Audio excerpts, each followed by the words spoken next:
catalans,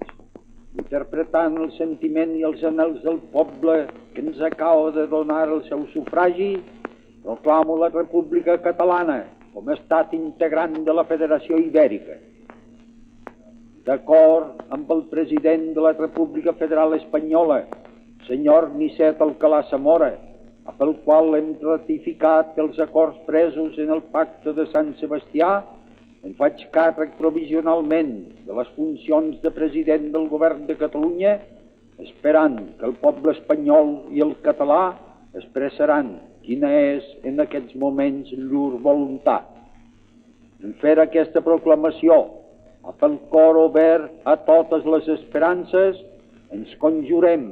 i demanem a tots els ciutadans de Catalunya que es conjurin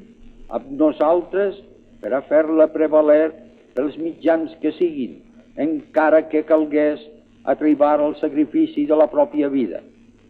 Preguem que cada català,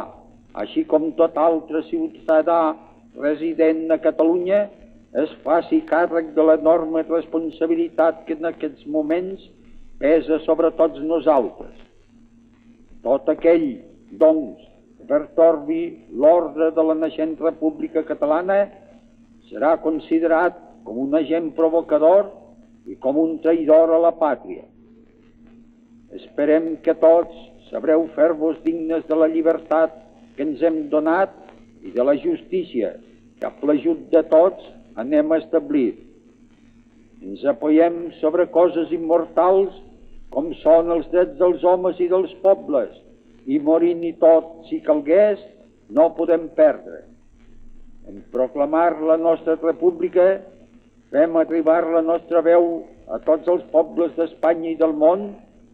demanant-los que espiritualment estiguin al nostre costat i enfront de la monarquia borbònica que hem abatut, i els oferim aportar-los tot el nostre esforç